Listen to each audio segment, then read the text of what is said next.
There is a specific thing you can do in any conversation that makes the other person feel like they have known you for years. It does not require you to be funny, charming, or particularly confident. It requires something simpler and rarer than all of those things. Most people go through their entire lives never doing it consistently, and they wonder why their connections feel surface level even after years of knowing someone. Today, we are going to break down exactly what it is, why it works, and how to do it. Before we get into the specific skill, you need to understand something about how human connection actually forms. Most people believe closeness is built through shared time, through proximity, through frequency. Those things matter, but they are not what actually creates the feeling of closeness. The feeling of closeness is created by the experience of being truly understood. Not just heard, understood. There is a significant difference between the two. You can hear someone and still leave them feeling completely alone. When you understand someone, they feel less alone in a way that is almost impossible to fake. That feeling is what people are actually chasing when they say they want to feel closer to someone. And the thing that creates that feeling most quickly, most reliably, is something called reflective listening. Reflective listening is not repeating back what someone said.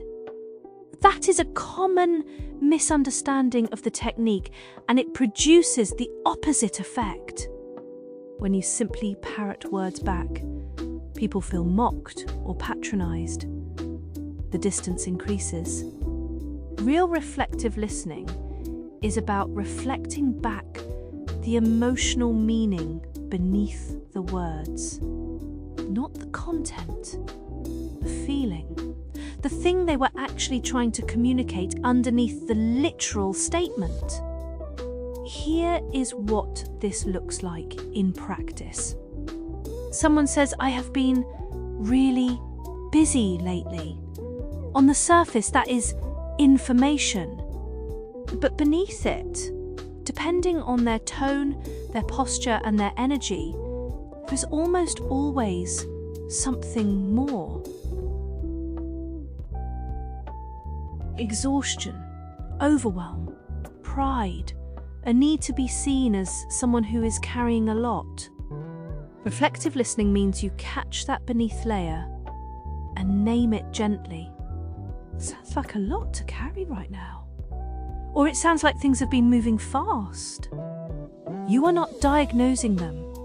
You are not projecting.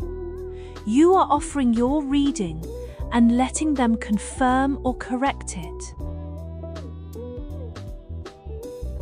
Something happens in that moment that is genuinely remarkable. The other person feels seen at a level that most conversations never reach. Because most conversations stay at the surface of what is said, rather than reaching for what is meant. This is the first layer. Learn to listen for the emotional content beneath the words. The second thing that creates instant closeness is what we will call strategic self-disclosure. Not oversharing, not vulnerability dumping. Calibrated, mutual, honest sharing. There is a research principle behind this called the reciprocity of self-disclosure. When you share something real about yourself, you give the other person permission to do the same. But the timing and the level matter enormously. If you share too much too early, it creates discomfort and the other person pulls back. If you share too little, the conversation stays at the level of transaction rather than connection. The goal is to match and slightly exceed the emotional depth the other person is already offering. When they share something that hints at something real, you meet it with something real of your own.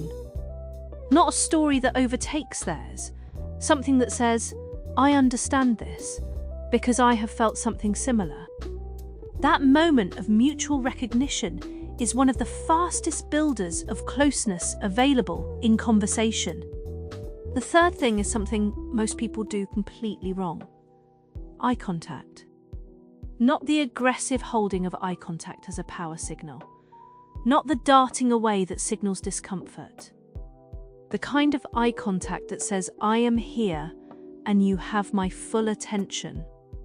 Steady, soft, interested eye contact, held at a natural level, creates a physical sense of safety in the other person. Their nervous system reads it as, I am seen, I am safe, I can be real here. This happens beneath conscious processing. The other person does not think it, they feel it. And feeling safe is the prerequisite for feeling close. You cannot feel close to someone who makes you feel unseen or on guard. The fourth thing is the use of their name, used correctly and sparingly.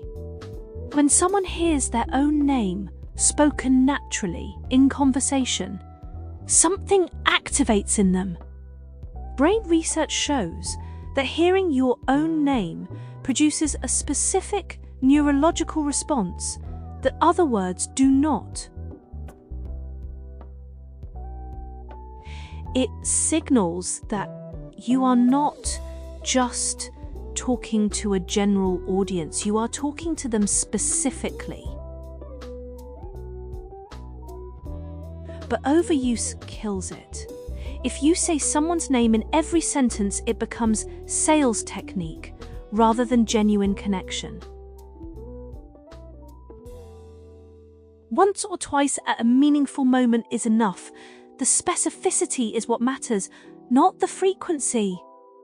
The fifth thing is to ask the second question. Most people ask one question and accept whatever answer they receive at face value. The second question is where real conversation begins. Someone tells you what happened. The second question asks what it was like for them when it happened. Someone shares an opinion. The second question asks what led them to see it that way. The second question goes beneath the event to the experience, beneath the fact to the feeling. And it signals something very specific to the other person, that you are not just collecting information, you are actually interested in them. That interest, when it is genuine, is felt immediately, and it creates closeness faster than almost anything else. The sixth thing is to resist the urge to fix, advise, or redirect. This is one of the hardest things for most people because it feels like helpfulness. But when someone shares something difficult and you immediately move to solutions, you have left them. You have moved from their experience to your response. And they can feel that shift. What creates closeness in those moments is staying inside their experience with them. Not solving, witnessing. There is an enormous difference between the two. A simple, I am glad you told me that, or that makes a lot of sense given what you have been through. These responses do not fix anything, they do something more valuable. They make the other person feel accompanied. Feeling accompanied is the core of what closeness actually is. The seventh thing is mirroring, and this operates almost entirely below conscious awareness. Subtle mirroring of body language, pace of speech, and energy level creates a felt sense of similarity. Humans are neurologically wired to feel closer to those who seem like them. This is not performance, it is attunement. The way a good conversation partner naturally falls into rhythm with someone. When you slow your pace to match someone who speaks slowly, they feel understood without knowing why. When your energy rises to meet someone who is animated, they feel met without being able to name it. The mirroring that creates closeness is not calculated, it is the natural result of being genuinely present with someone. The eighth thing is to normalize what they share rather than dramatize it. When someone shares something vulnerable, they are often quietly afraid of being judged or seen as too much. The response that creates closeness is the one that makes them feel ordinary in the best possible sense. That a lot of people feel that way, that it makes complete sense given the circumstances.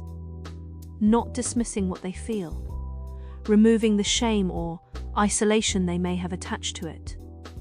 When someone feels that their experience is understandable rather than unusual, they feel safer with you. And safety is the soil that closeness grows in. Now here is the thing that holds all of this together. None of these 8 things will work if you are not actually present. Presence is the prerequisite for all of it. If you are distracted, performing, or waiting for your turn to speak, the other person will feel it, not consciously, but at the level of the nervous system that reads safety and threat. They will feel the absence of real attention, and something will close in them rather than open. The techniques are real, but they only work as delivery systems for something more fundamental. Genuine interest in the human being in front of you. When that is real, these 8 things happen almost naturally. When that is absent, no technique will create the closeness you are trying to build. So start there, before the reflective listening, before the second question, before the mirroring.